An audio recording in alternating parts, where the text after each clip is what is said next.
আজকে আমি বানাবো বাঁধাকপির পরোটা।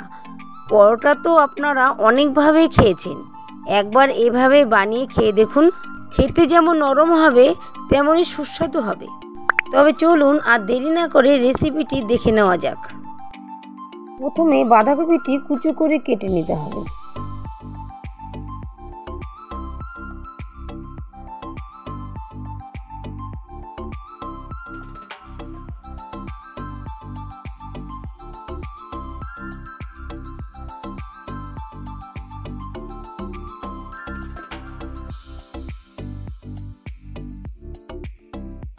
তারপর কড়াইতে সাদা তেল দিয়ে আগে থেকে কুচো করে রাখা বাঁধাকপি ছেড়ে দিতে হবে।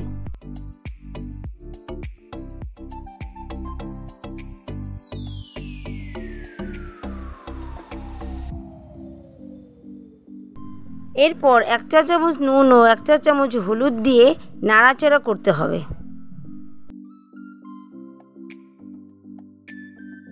তার কিছুক্ষণ পর কুচো করে রাখা লঙ্কা, আদা বাটা, জিরে গুঁড়ো, কাশ্মীরি লঙ্কা গুঁড়ো কড়াইয়ে ছেড়ে দিতে হবে।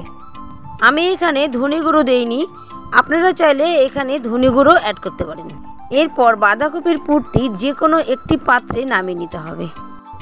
এবার একটি পাত্রে 3 কাপ ময়দা দিয়ে তাতে 1 চা চামচ নুন, সামান্য পরিমাণ চিনি, পরিমাণ মতো তেল ও জল দিয়ে ভালো করে মেখে নিতে হবে।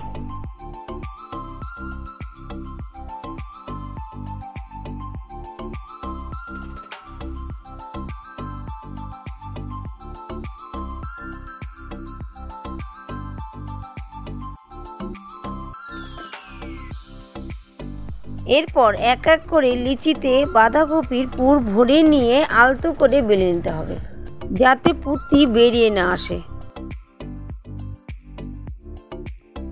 আমি এখানে তেল দিয়ে বেলে নিয়েছি, আপনারা চাইলে ময়দা দিয়েও বেলে নিতে পারেন।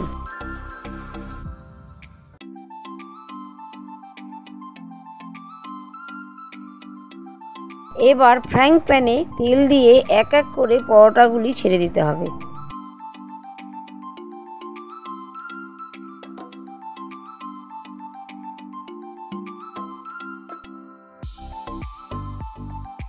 তার কিছুক্ষণ পর উল্টে পাল্টে নাড়াচাড়া করে নামিয়ে নিতে হবে বাঁধাকপির পরোটা।